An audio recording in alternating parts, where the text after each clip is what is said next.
Hi friends, నమస్తే. Welcome to Anu's kitchen. గోధుమ రవ్వ కిచిడి తయారు చేసే విధానం షేర్ చెబుతున్నానండి. గోధుమ రవ్వ కిచిడి తయారు చేసుకోవడానికి ఏమేమి కావాలనేది చూద్దాము. ఇక్కడ నేను 1 కప్ గోధుమ రవ్వ తీసుకున్నాము. ఆనియన్, 1 మిర్చి, కొద్దిగా క్యారెట్, బంగాళదుంప, capsicum, 1 table spoon ginger garlic paste.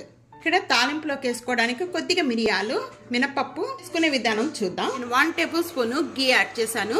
ఈ గీ అంతా కూడా బాగా మెల్ట్ అయిపోయిన వెంటనే కూడా మనం 1 కప్పు గోధుమ లో ఫ్లేమ్ లో పెట్టుకొని లైట్ గా వేయించుకోవాలి. ఇక్కడ గోధుమ రవ్వ 1 కప్ యాడ్ చేస్తున్నాను. ఈ విధంగా పొడి పొడిగా వచ్చే వరకు కూడా వేయించుకోవాలి. ఈ విధంగా వేగిన వాటిని సైడ్ పెట్టేసుకోండి. కుక్కర్లో చేయటం వల్ల చాలా మెత్తగా చాలా తొందరగా అయిపోతుందండి. ఇక్కడ 1 టేబుల్ స్పూన్ కుక్కర్లో ఇక్కడ నేను గీ యాడ్ చేస్తున్నాను. గీ మెల్ట్ అయిపోయింది. మెల్ట్ అయిపోయిన వెంటనే కూడా ఇక్కడ మనం మిరియాలు, మినప్పప్పు, 1 టేబుల్ స్పూన్ జీరా ఇవన్నీ కూడా వేసేసి బాగా వేయించుకోవాలి. ఇవన్నీ బాగా వేగిపోయిన వెంటనే కరివేపాకు యాడ్ చేసామండి. ఇక్కడ ఉల్లిపాయ ఇవన్నీ వేగుతూ ఉండగా మీడియం ఫ్లేమ్లో పెట్టి వేయించుకోండి. 1 by 1 table spoon ginger garlic paste add చేసుకోవాలి. ఇవి కొద్దిగా వేగిపోయిన వెంటనే కూడా క్యాప్సికమ్ పీసెస్, బంగాళదుంప, క్యారెట్ ఇవన్నీ కూడా బాగా వేయించుకోవాలండి.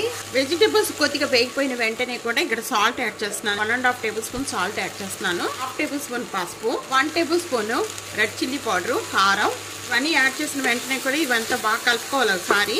ఇవన్నీ కూడా వేయించుకునేటప్పుడు మీడియం ఫ్లేమ్లో పెట్టుకొని వేయించుకోండి. అవంతా కూడా దీంతో పాటు యాడ్ చేసుకోవాలి. లైట్గా ఈ వెజిటేబుల్స్ వేగిన వెంటనే కూడా ఈ రవ్వ యాడ్ చేసేస్తున్నాను. రవ్వ యాడ్ చేసిన వెంటనే ఇదంతా ఒకసారి బాగా కలుపుకుందాము. మనం రవ్వ ఏ కప్పుతో అయితే తీసుకున్నామో సేమ్ కప్పుతోనే 5 కప్పులు వాటర్ యాడ్ చేసుకోవాలండి. ఇదంతా ఒకసారి బాగా కలుపుకొని టేస్ట్ చూసుకోండి. సాల్ట్ అనేది సరిపడపోతే వేసుకోవాలి. కరెక్ట్గా ఉండాలండి సాల్ట్ అనేది, అప్పుడే చాలా టేస్ట్గా ఉంటుంది. నాకు సాల్ట్ అనేది సరిపడలేదండి. 1 టేబుల్ స్పూన్ సాల్ట్ యాడ్ చేస్తున్నాను. దీంట్లోనే ఒక గుప్పుడు కొత్తిమీర, కొద్దిగా నిమ్మరసం యాడ్ చేసిన వెంటనే కూడా ఇంకా కుక్కర్ మూత పెట్టేసుకుందాము. 5 విజిల్స్ వచ్చే వరకు కూడా కుక్ చేసుకోవాలండి. కుక్కర్ 5 విజిల్స్ వచ్చేసేయండి. ఇంకా స్టవ్ బంద్ అయిన తర్వాత ఓపెన్ చేద్దాం. ఒకసారి బాగా కలుపుకుందామండి. బాగా మెత్తగా ఉడికిపోయింది. ఈ విధంగా ఉండాలండి. ఇది చల్లారిపోయిన తర్వాత కూడా ఈ విధంగానే ఉంటుంది. రవ్వ కిచిడి తప్పకుండా ఇదే విధంగా ట్రై చేయండి. చాలా టేస్ట్గా ఉంటుంది. హెల్త్ కూడా చాలా మంచిది. మీకు ఎలా వచ్చింది అనేది నాకు కామెంట్స్లో తెలియజేయండి. ఫ్యామిలీతో ఫ్రెండ్స్తో వీడియోని షేర్ చేస్తూ వీడియోని లైక్ చేస్తూ ఉండండి. ఈ అనూస్ కిచెన్ సబ్స్క్రైబ్ చేయడం మర్చిపోవద్దు. ప్రక్కన ఉన్న బెల్ ఐకాన్ ప్రెస్ చేయడం అస్సలు మర్చిపోకండి.